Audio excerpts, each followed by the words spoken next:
Hello dear students, और कैसे हैं आप सभी? बढ़िया, ठीक। तो बेटा पहले थोड़ी जनरल बात करूंगा, उसके बाद अपन लोग टॉपिक पर आएंगे। तो आपके यहाँ पर जो टॉपिक क्लियर हो चुके हैं वो आपका acid chemical reactions and equation, electricity, human I and the colourful bird. Human I and the colourful bird जो है वो आपका इस सेशन से प्रीवियस सेशन में हमने कंप्लीट करवा दिया था। जितना हुआ था क्वेश्चन वहीं से बना था आपका।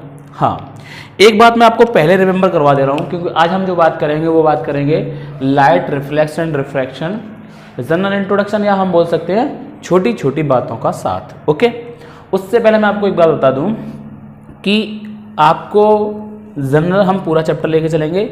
अगर आपको लगता है कि सर हमें इंपॉर्टेंट दें, तो मैं आपको पहले ही बता दूं, प्रीवियस ईयर में केवल एक वीडियो आपका प्लेलिस्ट में जाइएगा, क्लास 10th के नाम से प्लेलिस्ट है, उसमें जाइएगा, आपको मिलेगा एक sign convention of the mirrors.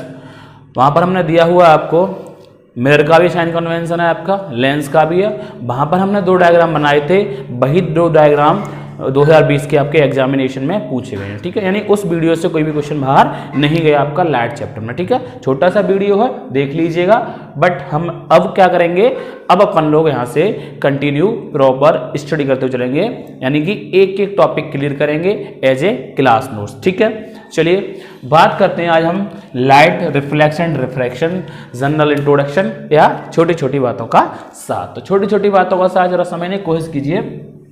तो आप देखते होंगे अपने सराउंडिंग, यानी अपने एटमॉस्फेयर में देखते होंगे आपको ढेर सारी चीज़ें नजर आती हैं। चेयर है, टेबल है, ठीक है, व्हाइट बोर्ड है, ये मार्कर है, मैं हूँ। तो ये सब क्यों हो रहा है, ये सब क्यों दिखाई दे रहा है? तो बेटा यही रीजन है आपका पहला पार्ट, रिफ्लेक्शन ऑफ लाइट। ठीक है, यानी कि लाइट इन सब चीज़ों पर फॉल हुई और आपको क्या हुआ, इन सब चीज़ों से फॉल होने के बाद रिफ्लेक्ट हुई, वो रिफ्लेक्शन आपकी आंखों पे पड़ा और आपने उस चीज़ को देख लिया। आप मिरर देखते होंगे, मिरर में आपका फेस आता है, तो वो फेस क्यों बनता है बेटा? लाइट रे आपके फेस से जाती हैं, मिरर की सरफेस से स्ट्राइक करती हैं, बाउंस बैक होकर वापस आती हैं उसी मीडियम में, और आप अपना चेहरा देख सकते हैं, कहाँ दाग है, कहाँ क्या है, तो आप उसको रिमूव कर लेते हैं ना, ऐसा कुछ होता है। ठीक, चलिए अब सबसे पहले बात करते हैं अपन लोग कि लाइट होती क्या है। ठीक है, तो अगर मैं बता दूं आपको, तो लाइट क्या है? लाइट एक फॉर्म है, light is the form of energy. Light क्या है? एक एनर्जी की फॉर्म है, विच प्रोड्यूस, जो क्या प्रोड्यूस करती है?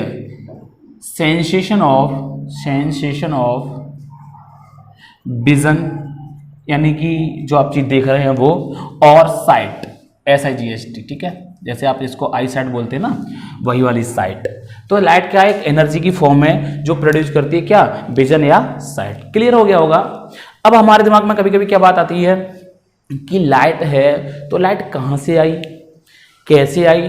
तो इसी के बेसिस पर हमने जो थिंग्स हैं या जो ऑब्जेक्ट्स हैं उनको 2 फॉर्म में डिटरमाइन किया हुआ है। ठीक है, क्लास 10th में पहला है आपका ल्यूमिनस ऑब्जेक्ट या सबस्टेंस। ठीक है, दूसरा आपका बेटा नॉन ल्यूमिनस। ठीक है, क्लियर हो रहा होगा, नॉन ल्यूमिनस ऑब्जेक्ट या सबस्टेंस। ठीक है, अब जरा समझने की कोशिश कीजिएगा आप। नजर आ रहा है ये मार्कर आपको? हाँ, ठीक है बेटा। तो ल्यूमिनस ऑब्जेक्ट क्या होते हैं? Those object which have their own light, यानी कि स्वयं जिनके पास अपनी खुद की लाइट होती है। जैसे आपका सन हो गया, सन को किसी की लाइट की आवश्यकता नहीं है, वो ऑटोमेटिकली आपको लाइट देता है। तो सन क्या हो गया आपका? ल्यूमिनस ऑब्जेक्ट हो गया, क्योंकि उसको किसी की भी नीड नहीं है, वो सीधे सीधे अपनी लाइट को प्रोड्यूस करता है।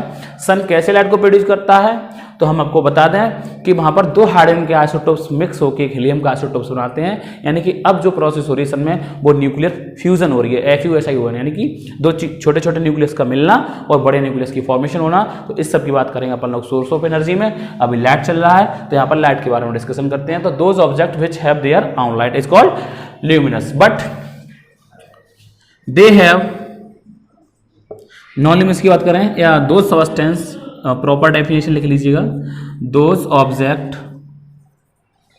Which do not have their own light but they reflect light which falls on it। ठीक है, लेकिन ये क्या करते हैं, दिखाई तो नहीं भी देना है, तो ये क्या करते हैं, ये लाइट को रिफ्लेक्ट कर देते हैं जो इनके ऊपर फॉल्स होती है। ठीक है, एग्जाम्पल आपका सबसे बढ़िया है बेटा मून। आपको ये लगता होगा कि मून जो है रात में निकल रहा है तो इसकी खुद की लाइट है, बट नहीं बेटा, ऐसा नहीं है। मून आपका नॉन ल्यूमिनस ऑब्जेक्ट है जो सन की लाइट उसके ऊपर पड़ती है, रिफ्लेक्ट होती है और आपको वो दिखाई देता है। तो मून जो है आपका वो क्या है, नॉन ल्यूमिनस ऑब्जेक्ट। ठीक है, क्लियर हो गया यहाँ पर। अब बात करते हैं अपन लोग नेचर ऑफ लाइट की, यानी लाइट का नेचर क्या है। तो आप समझ गए होंगे, on the basis of light हमने ऑब्जेक्ट को दो फॉर्म्स में बांट दिया, ल्यूमिनस और नॉन ल्यूमिनस। ठीक है ना, अब बात करते हैं नेचर ऑफ लाइट। ठीक है, तो समझिएगा,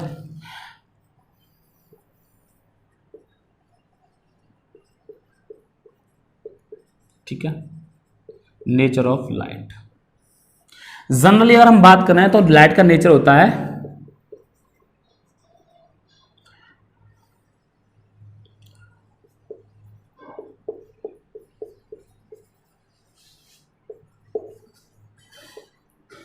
लाइट का नेचर होता है बेटा ट्रांसफर नेचर की। कैसी होती है आपकी, ट्रांसफर नेचर की होती है, यानी कि इसको चलने के लिए, ठीक है, यानी कि इसको चलने के लिए, यानी प्रोपेगेट होने के लिए किसी भी मीडियम की आवश्यकता नहीं होती, मटेरियल मीडियम की। ठीक है, which do not require any material medium for their propagation,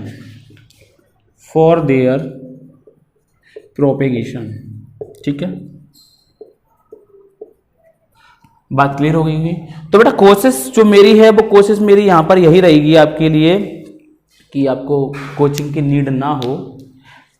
as a teacher मैं आपको सारे नोट्स लिख के बता रहा हूँ, यहाँ पर प्रोवाइड करवा दूंगा। हो सकता है कि लैंग्वेज थोड़ी बहुत डिस्टर्ब हो जाती हो कभी कभी मेरी, तो आप लोग सीबीएसई के स्टूडेंट्स हैं तो उसको सेट कर लीजिएगा। ठीक है ना, परेशान होने की बात नहीं है, बाकी आपको ट्यूशन की नीड नहीं रहेगी। ठीक है, अब दूसरी बात समझिएगा, लाइट ट्रेवल्स, दूसरा पॉइंट है ये इसका। ठीक है, नेचर ऑफ लाइट आपका ये हो गया। दूसरा पॉइंट, दो नेचर हैं, पार्टिकल नेचर और वेव नेचर, तो वो मैं बाद में एक बार फिर से डिस्कशन करूंगा इस सब के बाद। तो light travels with a high speed, light के बारे में जनरल इंट्रोडक्शन है, that is 3 × 10⁸ metre per second in free space, means vacuum बोल दीजिए बेटा या एयर बोल दीजिए आप, but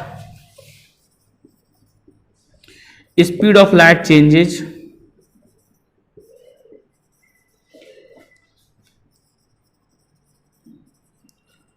according to different mediums.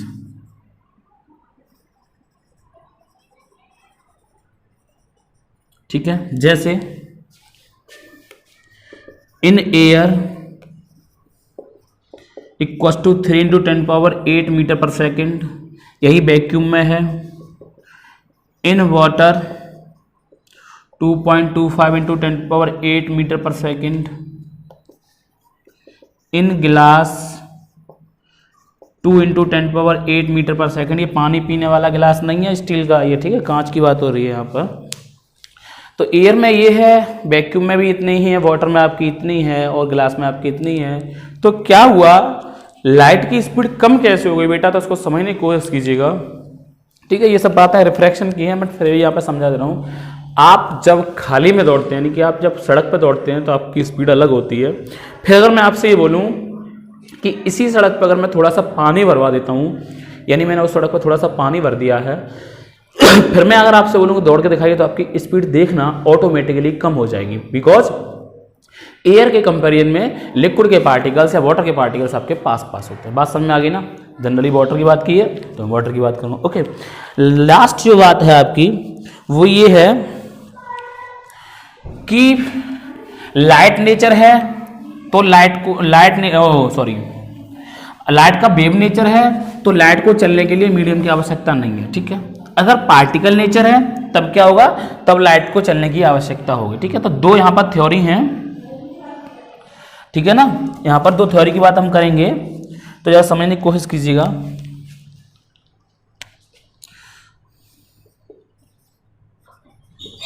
Light explain on the basis of two theories, ठीक है। पहली है आपकी wave theory of light,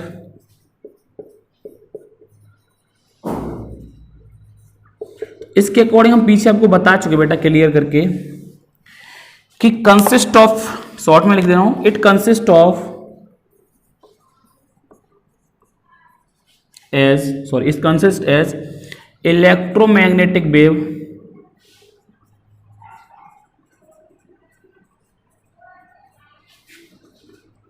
which do not require any material medium for their propagation, ठीक है। सेकेंड थ्योरी जो है आपकी बेटा वो है, अब ऐसे समझ लीजिएगा, अगर इसको मैं एक्सप्लेन करने की कोशिश करूं तो आप देखते हैं जब सन से लाइट हमारे पास तक आती है तो बीच में कहीं वैक्यूम भी पड़ता है, ठीक है। फिर भी लाइट हमारे पास तक आ रही है, मीन्स उसको मीडियम की आवश्यकता नहीं है, which do not require any material medium, यानी उसको किसी मटेरियल मीडियम की आवश्यकता नहीं है, वो आपकी वैक्यूम में भी ट्रेवल करेगी। सेकेंड जो है वो है particle theory of light.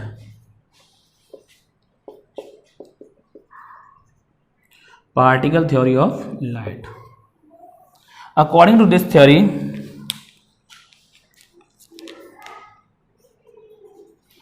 light consists of particles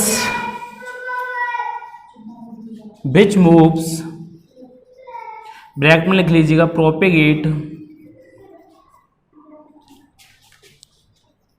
in a straight line direction, means rectilinear motion. अब रेक्टिलिनियर मोशन क्या होता है क्लास 9th में आप डिटेल में समझ गए होंगे, यानी कि स्ट्रेट लाइन में जो भी मोशन होते हैं हम क्या बोलते हैं, रेक्टिलिनियर मोशन, ठीक है। एक वर्ड आता है छोटा सा आपका फोटोन, तो फोटोन भी जरा समझ लीजिएगा। Photon is the elementary particle of light, लिखिएगा, photon is the elementary particle of light which defines light, ठीक है। लाइट को डिफाइन करता है फोटोन। तो लाइट किसकी फॉर्म में आती है हमारे पास सन से, in the form of photons. तो फोटोन्स की जो स्टडी करेंगे वो आप लोग क्लास 11th में chapter 2 structure of atom detail में चलेंगे, तब फोटोन की बात करेंगे। अभी हम फोटोन की ज़्यादा बात नहीं करेंगे, बस इतना समझ लीजिएगा, फोटोन लाइट को डिफाइन करता है। और अगर एक फोटोन की हम एनर्जी की बात करें तो E = h न्यू, h एक प्लांक कांस्टेंट होता है जिसकी वैल्यू होती है 6.626 इंटू 10⁻34 जूल सेकेंड। अब ये -34 होता है, +34 होता है, आप ज़रा देख लीजिएगा, मैं यहाँ पर स्टार लगा दे रहा हूँ, ठीक है। कन्फ्यूजन हो गया शायद थोड़ा सा, देख लीजिएगा, कन्फ्यूजन वाली कोई बात नहीं, माइनस ही होता होगा, कन्फ्यूजन कम ही होता है। वैसे न्यू जो है वो आप क्लास 9th में स्टडी कर चुके होंगे। न्यू होता है आपका frequency of light, frequency of that light, यानी जो भी लाइट है आपके पास तो उस लाइट की फ्रीक्वेंसी इंटू इतना कर देंगे तो आप एनर्जी निकाल लेंगे किसी एक फोटोन की, जिस लाइट का वो फोटोन है। तो सिंपली हम ये कोशिश करते हैं कि फोटोन को लाइट के लिए, ठीक है, जनरल लाइट जो ऑर्डिनरी लाइट होती है उसके लिए यूज किया जाता है, ठीक है। अब बात करते हैं बेटा अपन लोग मिरर। बड़े हो गए हो आप लोग, लाइट के बारे में समझ गए, अब मिरर के बारे में समझने की कोशिश कीजिएगा। तो मिरर से पहले मैं आपको एक बात बता दे रहा हूं, light falls on a surface, note है ये, ठीक है। थोड़ा समझने की कोशिश कीजिएगा, मुझे याद आ गया इसलिए मैं बता दे रहा हूँ। Light falls on a surface then some part, part का मतलब एनर्जी ऑफ लाइट, ठीक है, absorbed by the medium,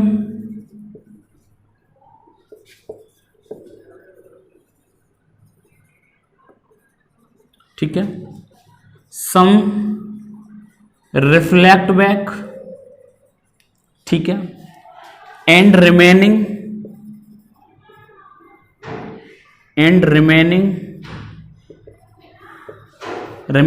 part transmitted, यानी कि ये कोई मान लीजिए मेरे पास मिरर है या कोई भी मीडियम है, ठीक है बेटा। लाइट रे मान लीजिए यहाँ पर फॉल्स हुई तो कुछ इस मीडियम के द्वारा यहाँ एब्जॉर्ब कर लिया जाएगी, कुछ बैक हो जाएगी और कुछ आपकी ऐसे चली जाएगी। तो यहाँ पर एक रेगुलर पैटर्न मैंने दिखाने की कोशिश नहीं की, तो जब आपका रिफ्लेक्शन या रिफ्रैक्शन आएगा तब हम पर्टिकुलर डायग्राम आपको बताएंगे, बस इतना समझ लीजिएगा।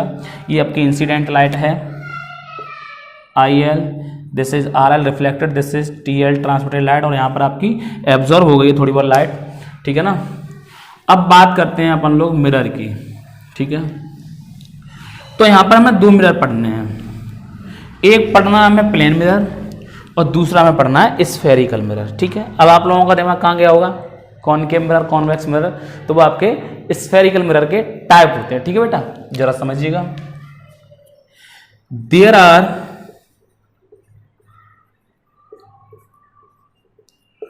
टू टाइप्स ऑफ मिरर, ठीक है। नंबर 1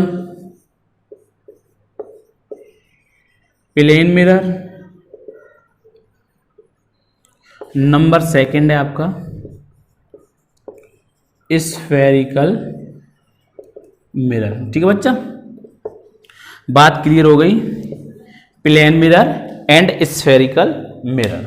बट इस वीडियो में मैं केवल बात करूंगा प्लेन मिरर की। Spherical mirror most important for class 10th, तो उसकी बात हम करेंगे नेक्स्ट वीडियो में और डिटेल में, ठीक है। तो जरा प्लेन मिरर को समझने की कोशिश कीजिएगा आप, प्लेन मिरर होता क्या है। तो जो बेटा आपका प्लेन मिरर है वो सिंपल एक ग्लास शीट लीजिए, उसको मैं बना भी दे रहा हूँ, डिटेल में बता भी दूंगा उसके बारे में। तो रिप्रेजेंटेशन या फॉर्मेशन भी कर दे रहे हैं हम। Plane mirror generally ordinary mirror बोल दे रहा हूँ मैं इसको, ऑर्डिनरी मिरर जो हमें डेली में दिखाई देता है, घर में है आपके, ठीक है ना। क्या करते हैं, this is glass sheet,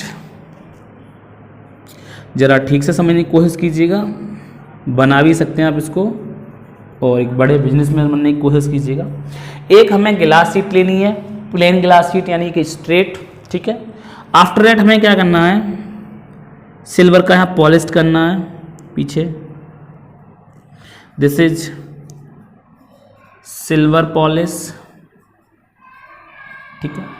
liquid form में होगा सिल्वर आपका मेटल, उसकी पॉलिश करेंगे।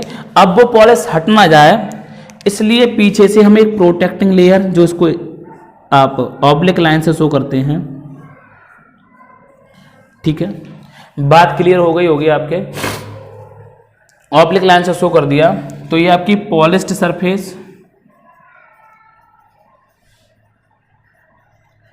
अब कैसी पॉलिश है वो आपके ऊपर डिपेंड कर रहा है, येलो कर रहे हैं, रेड कर रहे हैं या ब्लू कर रहे हैं, तो डिफरेंट कलर्स हैं। अब मैं कोई पर्टिकुलर कलर बनाऊंगा तो आप कहोगे अरे सर बहस करोगे आप, इसलिए जो कलर आपको बढ़िया लगे। दिस इज रिफ्लेक्टिंग सरफेस,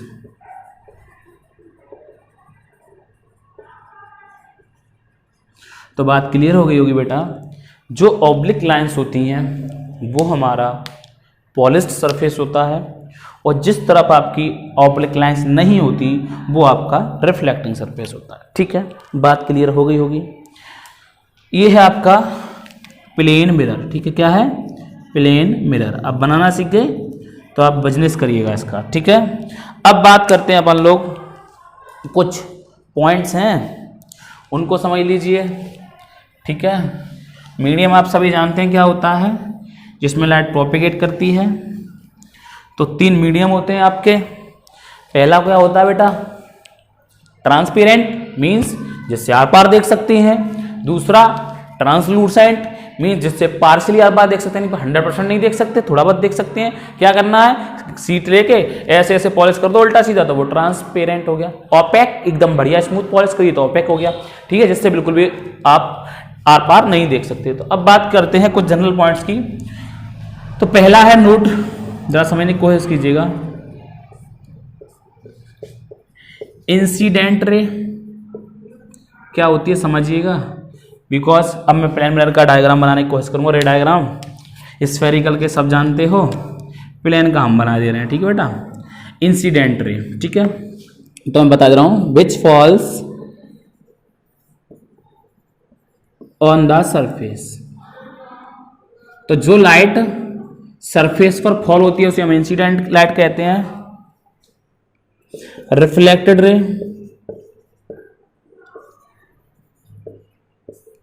ठीक है, विच बाउंस बैक आफ्टर रिफ्लेक्शन, यानी कि जो रिफ्लेक्शन के बाद वापस हो जाती है बेटा। पहला, दूसरा, तीसरा। नॉर्मल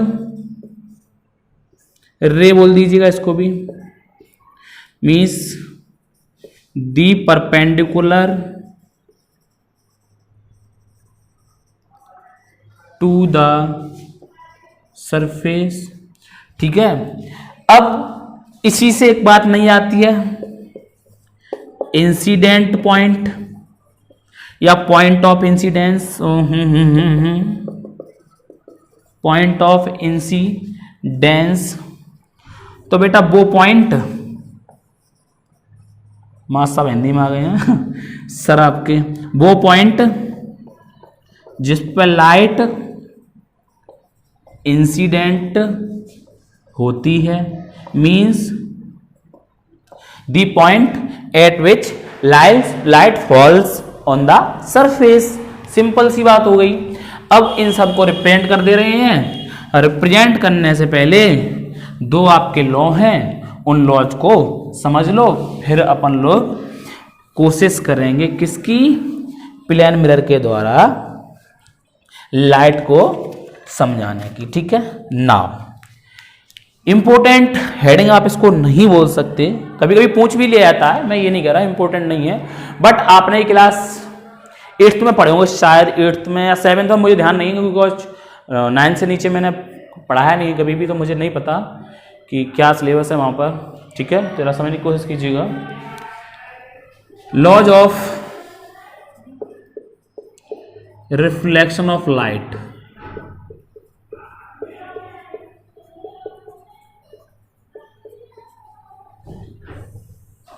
ठीक,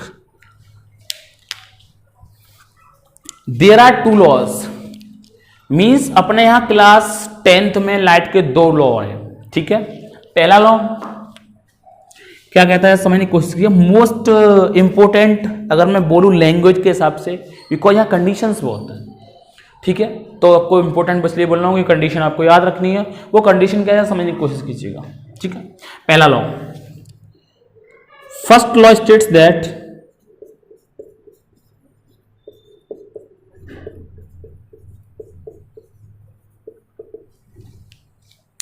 बहुत सिंपल है आपका, the incident ray comma reflected ray and normal all lie in the same plane. यहां तक तो सब याद कर लेते हो, all lie in the same plane, लेकिन कंडीशन क्या है, at the point of incidence. Means diagram से समझने की कोशिश कीजिएगा। This is mirror. अब प्लेन बोल दो तो प्लेन बोल दीजिएगा, सरफेस बोल दो तो सरफेस बोल दीजिए। This is mirror M dash. मान लीजिए कोई भी लाइट ये आई और इस पॉइंट पर आके फॉल हो गई, दिस इज इंसिडेंट रे। अब चूंकि हमें पॉइंट पता चल गया तो ये पॉइंट हो गया आपका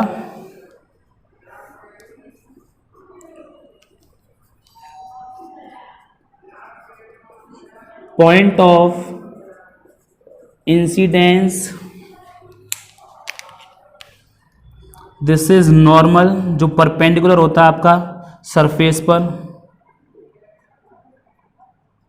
ठीक है। And this is reflected ray. बात क्लियर हो गई होगी आपकी, ठीक है। दूसरी बात, हमेशा आपके जो भी एंगल मेजर होंगे, या तो एंगल ऑफ इंसिडेंस हो या एंगल ऑफ रिफ्लेक्शन हो, वो नॉर्मल से होंगे, ठीक है। This is normal, this is angle I and this is angle R, ठीक है। आई और आर में क्या रिलेशन है वो हम सेकेंड लॉ से समझने की कोशिश करते हैं। तो आपका जो सेकेंड लॉ है, ठीक है,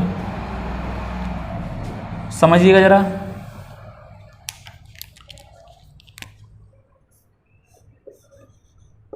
This law states that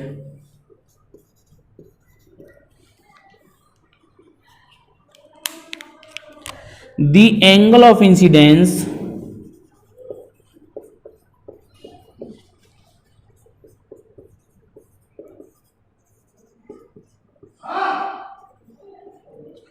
must be equal to the angle of reflection, must be equal to the angle of reflection, ठीक है। जैसे समझने की कोशिश कीजिएगा, इसी डायग्राम में आपको समझा दे रहा हूं, दूसरा डायग्राम नहीं बना रहा। ये एंगल जो आई है, यानी आपका जो एंगल आई है वो एंगल आर के इक्वल हो जाएगा। Means angle I must be equal to angle R, ठीक है। लैंग्वेज में लिख दूं तो एंगल ऑफ रिफ्लेक्शन या angle of incidence equals to angle of reflection. अब इनको मैंने क्यों समझाया, क्योंकि बेटा इनका यूज होगा, इस वाले लॉ का भी अपन लोग यूज करेंगे, इस वाले लॉ का भी अपन लोग यूज करेंगे। उससे पहले एक पॉइंट और समझ लीजिएगा नोट में, बड़ा बढ़िया पॉइंट है, ठीक है। नोट करिए जरा और समझने की कोशिश कीजिएगा नोट में। Most most most important point है ये, क्योंकि इसका यूज मैं बहुत बार करूंगा, ठीक है। मैं लिख रहा हूं इसको, when light ray falls normally और परपेंडिकुलरली, नजर आ रहा है इतना छोटा छोटा, और परपेंडिकुलरली, ओके बड़ा करते हैं थोड़ा सा, then its angle of incidence, बेटा नॉर्मल आ रही है तो समझने की कोशिश कीजिएगा, नॉर्मल पर ही तो आएगी आपकी, ऐसे करके मान लीजिए आएगी तो आपका आई भी 0 होगा, then angle of incidence becomes 0 degree. अब जब एंगल ऑफ इंसिडेंस 0 डिग्री हो गया तो एंगल ऑफ रिफ्रैक्शन उसके इक्वल, रिफ्लेक्शन उसके इक्वल है, रिफ्लेक्शन उसके इक्वल है तो वो भी 0 होगा, then it reflects back in the same medium at 0 degree, ठीक है। बात समझ में आ गई। मीन्स लाइट सरफेस पर आई नॉर्मली और वापस हो गई उसी मीडियम में, क्लियर हो गया, ठीक है। अब दो बातें और छोटी छोटी, रिफ्लेक्शन कितने प्रकार का होता है ये तो सर ने बताया ही नहीं। अब समझिएगा, आपका रिफ्लेक्शन दो प्रकार का होता है, ठीक है।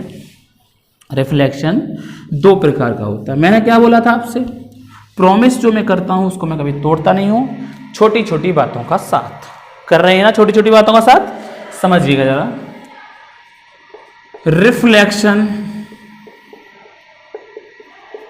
इज ऑफ टू टाइप्स, ठीक है। आप बोलेंगे ये सर क्या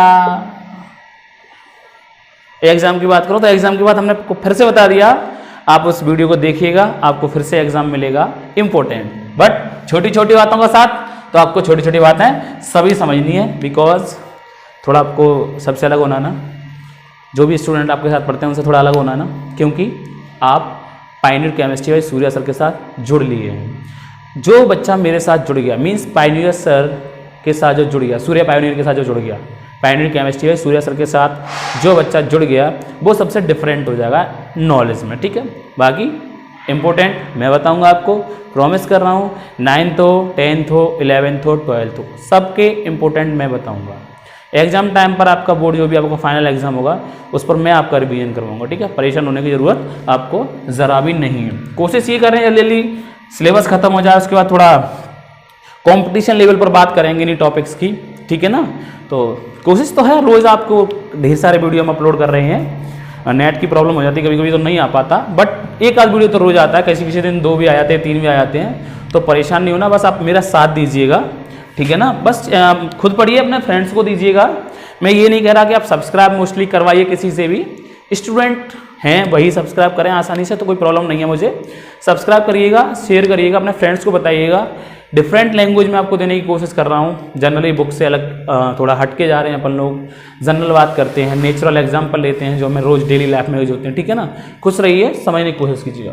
reflection is of two types, पहला है आपका रेगुलर रिफ्लेक्शन या स्मूथ रिफ्लेक्शन, और स्मूथ रिफ्लेक्शन, ठीक है बेटा। दूसरा है आपका डिफ्यूज्ड रिफ्लेक्शन या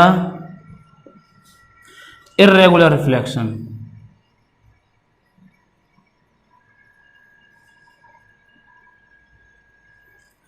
क्योंकि एग्जाम की बात तो सब कर लेते हैं, नॉलेज की बात करने की कोशिश कर रहे हैं हम, ठीक है ना।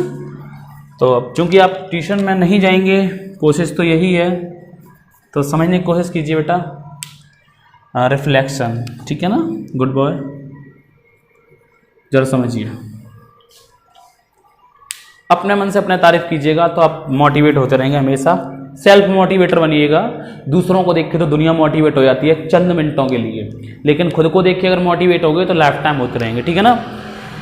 रेगुलर रिफ्लेक्शन और स्मूथ रिफ्लेक्शन क्या होता है आपका, समझिएगा। जैसे कोई एक स्मूथ सरफेस है बेटा, उस पर कोई लाइट आई और किसी सिंगल डायरेक्शन में रिफ्लेक्ट हो गई, दिस इज स्मूथ और रेगुलर रिफ्लेक्शन, ठीक है। यानी कि लाइट का किसी सरफेस पर गिरना और रिफ्लेक्ट होने के बाद सिंगल डायरेक्शन में मूव कर जाना क्या कहलाता है, स्मूथ रिफ्लेक्शन।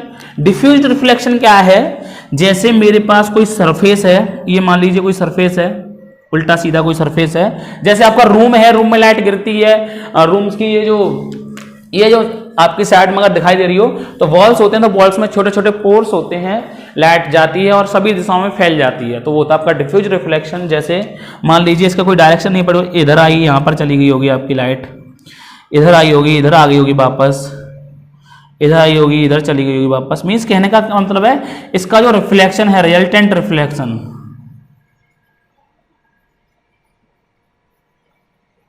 वो जीरो हो जाता है।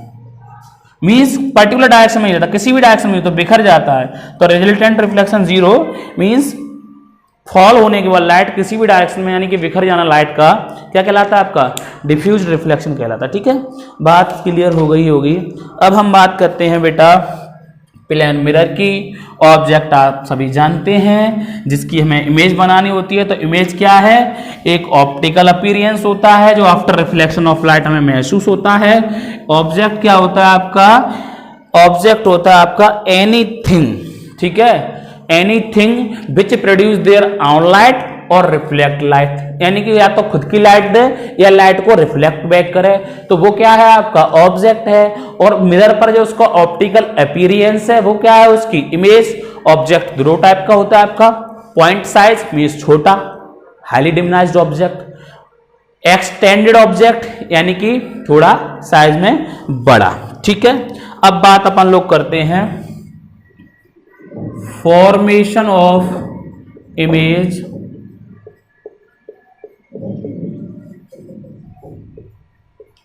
बाय प्लेन मिरर, ठीक है। Formation of image by plane mirror नजर आ रहा है बेटा आपको? ठीक, क्लियर हो गया।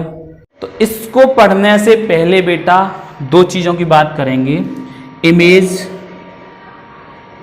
तो इमेज आपका पहला होता है रियल, दूसरा होता है आपका वर्चुअल।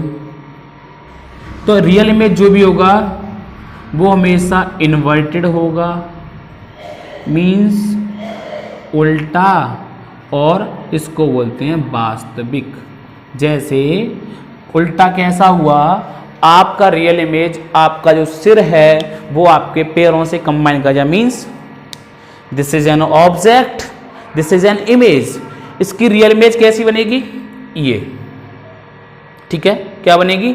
ये, ठीक है ना, उल्टा हो जाना, पैर से पैर मिल जाना और सिर उल्टा हो जाना। जैसे कोई भी ऑब्जेक्ट आपका ये रखा हुआ है ए बी, और इसकी इमेज कैसी बनेगी? रियल होगी तो बी डैश ए डैश, यानी कि ये चीज तो वहीं रहेगी बट ये घूम जाएगा आपका, ठीक, उल्टा हो जाएगा। Virtual and erect, virtual means आभासी और इरेक्ट मीन्स सीधा, ठीक है। ये कैसा होगा? यही ऑब्जेक्ट है ए बी और इसकी इमेज बना तो वो भी क्या बन जाए? बी डैश ए डैश, सीधी की सीधी बन जाए, तो वो क्या कहती है? रियल इमेज ये है और वर्चुअल इमेज ये है। बनती कैसे है? कंडीशन रियल कन्वर्जिंग से बनती है, कन्वर्जिंग ऑफ लाइट, ठीक है। अब वो कन्वर्जिंग डाइवर्जिंग क्या होता है वो मैं आपको मिरर की जब फॉर्मेशन करवाऊंगा तब। वर्चुअल कब बनता है? डाइवर्जिंग लाइट से, या डाइवर्जिंग लाइट बोलती है, या लाइट कन्वर्ज होती हुई महसूस हो रही हो, कन्वर्ज एक्चुअल नहीं हो रही हो, महसूस हो रही हो, यानी अपीयरेंस ऐसा हो रहा हो कि लाइट कन्वर्ज हो रही है बट कन्वर्ज ना हो रही हो, तो उन्हें हम क्या बोलते हैं? Diverging light. और जो कन्वर्जिंग लाइट तो आप जानते ही हैं, जैसे ये लाइट रे आई, दिस इज टू कन्वर्ज,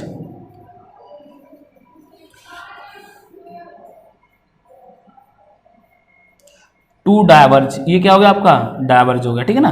फैल जाना लाइट का डाइवर्ज और लाइट का मिल जाना कन्वर्ज कहलाता है। तो मैंने ये क्यों समझाया? तो क्योंकि यहां पर मुझे इसकी हेल्प लेनी है। Formation image by plane mirror, तो प्लेन मिरर में आप सभी को बता चुका, दिस इज प्लेन मिरर, यानी कि इससे मैं दो इंफॉर्मेशन करूंगा, पॉइंट ऑब्जेक्ट की भी करेंगे और अपन लोग एक्सटेंडेड ऑब्जेक्ट की भी करेंगे। तो बेटा सबसे पहले मैं आपको दो बात बता दूं, हमें इमेज बनाने से पहले हमेशा ऑब्जेक्ट जो है उसको मिरर के रेंज में ही रखना है। This is the aperture of mirror, spherical mirror में डिटेल में बात करेंगे। ये आपका अपर्चर हो गया, तो इसकी रेंज में रखना, ये नहीं कि आप कहीं भी रख दीजिएगा, तो आप कहीं भी रखेंगे तो आपको साइड से दिखना पड़ेगा, ठीक है ना।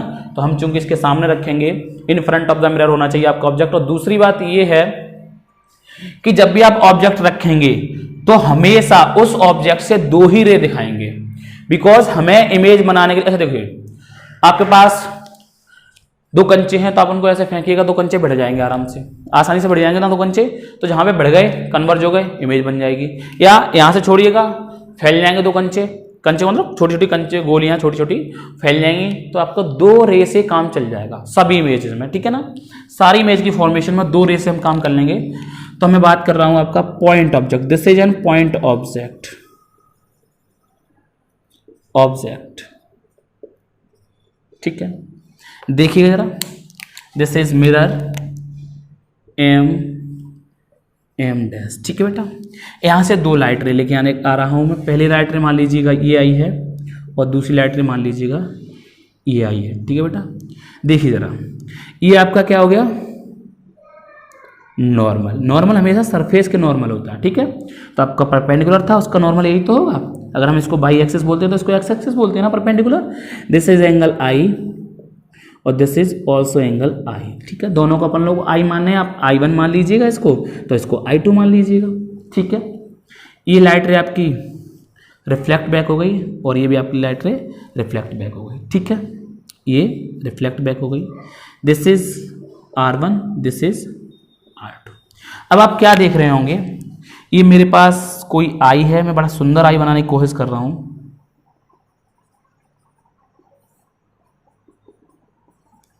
ये आपकी एक आई है जो इस ऑब्जेक्ट को देख रही है, तो आपको क्लियर नजर आ रहा होगा ये लाइट रे इधर की डायरेक्शन में कहीं भी मीट नहीं होंगी।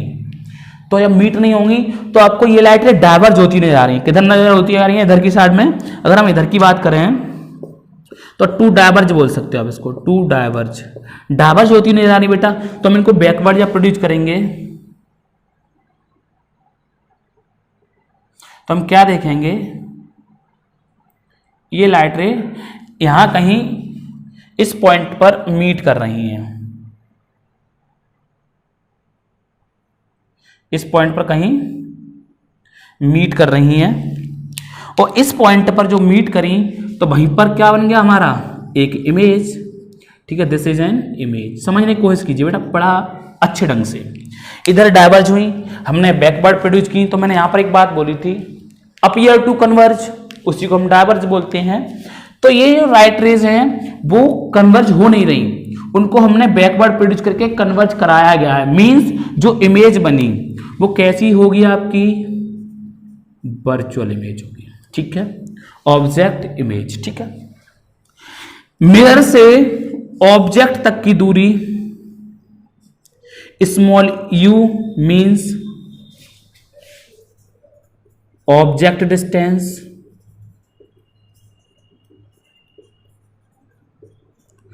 मिरर से इमेज तक की दूरी means b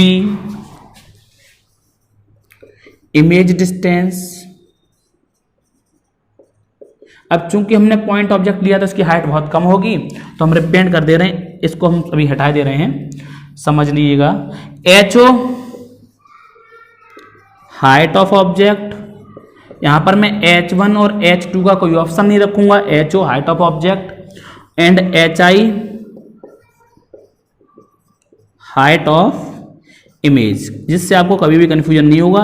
HI height of image, HO height of object, simple सा रिप्रेजेंटेशन ले लिया। U object distance, B image distance. इसके लिए कंडीशन क्या है, इस वाली मिरर की फॉर्मेशन के, फॉर दिस इमेज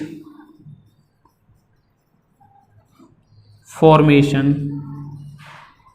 ठीक है। पहली condition B equals to U means image distance जो है आपका वो ऑब्जेक्ट डिस्टेंस के इक्वल है। दूसरा point HO equals to HI यानी कि height of object equals to height of image. तो इस कहानी से हमें क्या शिक्षा मिलती है, छोटी छोटी बातों के हिसाब से, कि प्लेन मिरर के द्वारा जो भी इमेज बनाई जाती हैं वो आपकी वर्चुअल होती हैं, सेम साइज की होती हैं, ठीक है। और अगर फ्रंट पर आपका ऑब्जेक्ट है तो बैक साइड में आपकी इमेज बनेगी, और height of object and height of image आपकी हमेशा सेम रहने वाली है, ठीक है। छोटी छोटी बातों के साथ में हम दूसरे डायग्राम की बात करते हैं, सेकंड इमेज फॉर्मेशन की बात करते हैं, that is for extended object. तो उसको समझने की कोशिश कीजिएगा। उसके बाद हम वीडियो यहाँ पर क्लोज करेंगे, फिर हम बात करेंगे स्फेरिकल मिरर। उससे पहले थोड़ा वो जनरल इंट्रोडक्शन लेके चलेंगे उसका। उसके बाद हम लोग कहाँ पहुँच जाएंगे, आपके स्फेरिकल मिरर पर। एक बार फिर नेचर ऑफ इमेज आपको बता दूंगा, इमेज के नेचर में डिफरेंस बता दूंगा रियल इन्वर्टेड में, ठीक है ना, और प्लेन मिरर के यूजेस समझने की कोशिश कीजिएगा। This is an plane mirror, sorry this is a plane mirror, ठीक है, not an. This is an extended object that is A head B foot. Tail बोल सकते हो आप, ए हेड बी टेल या फुट।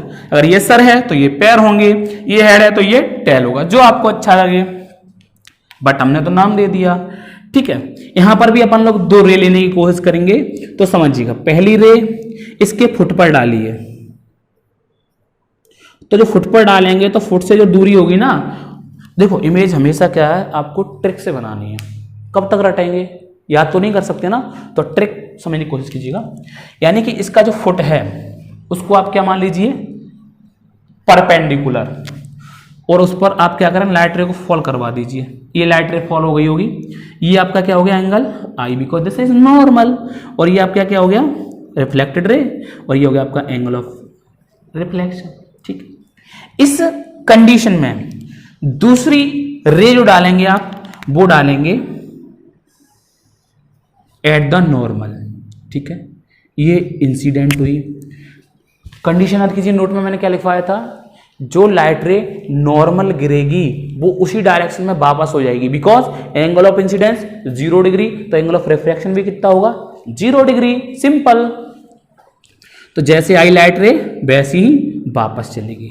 अब देखिए, इस लाइट रे को अगर हम इधर प्रोड्यूस करें तो यहां मिलेंगी, और इधर तो यहां, तो बेटा इधर कहीं तो मिलने से ही रही, तो हम क्या करें, ये कन्वर्ज तो नहीं होंगी, इधर तो मिलने से रही, तो हमने क्या करें, बैकवर्ड प्रोड्यूस करेंगे। ठीक है,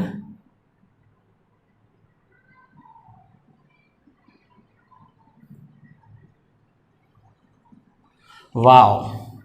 तो इस पॉइंट को हमने नाम दे दिया ए डैश।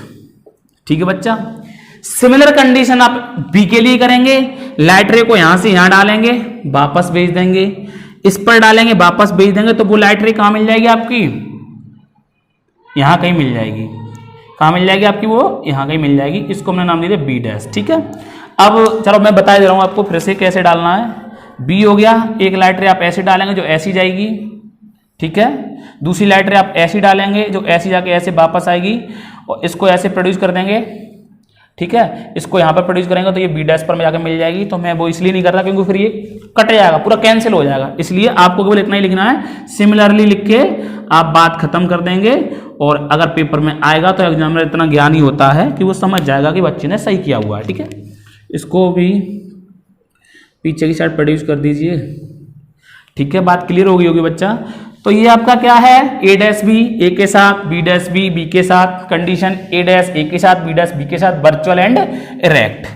तो A B equals to H O equals to object height, extended object है इसलिए। A dash B dash equals to H I image height, condition virtual and erect, same size behind the mirror. ठीक है, ये image के बारे में कुछ knowledge दे दी हमने आपको, virtual erect, same size behind the mirror. बात इस कहानी से क्लियर हो गई होगी छोटी छोटी बातों के साथ में कि प्लेन मिरर के द्वारा हमेशा हमेशा हमेशा हमेशा वर्चुअल एंड इरेक्ट इमेजेस बनाई जाएंगी, साइज सेम रहने वाला है। और फोकल लेंथ की अगर हम बात करें तो वहां पे नहीं कर रहे, फिर हम बता दे रहे हैं, focal length of the plane mirror always infinite होती है। तो यहां तक आपको क्लियर हो गया होगा। प्लेन मिरर की अगर हम यूजेज की बात करें तो जनरली बार्बर शॉप हो गया, ड्रेसिंग मिरर हो गया, सोलर कुकर में हो गया आपका यूज। ठीक है, गाड़ी का फ्रंट हो जाता है या ऑब्जेक्ट व्यू की तरह काम कर लेते हैं, फ्रंट जो अंदर लगा होता है शीशा वो। अब हम नेक्स्ट वीडियो में बेटा बात करेंगे आपका स्फेरिकल मिरर, जो कि मोस्ट इंपोर्टेंट टॉपिक है। हम 2 चैप्टर पैरेलल लेके चल रहे हैं, एसिड बेस एंड सॉल्ट, उसके 3 वीडियो आ चुके हैं, इसका ये फर्स्ट वीडियो रहेगा छोटी छोटी बातों का साथ हमेशा। तब तक के लिए गुड बाय, टेक केयर, हमेशा खुश रहिए।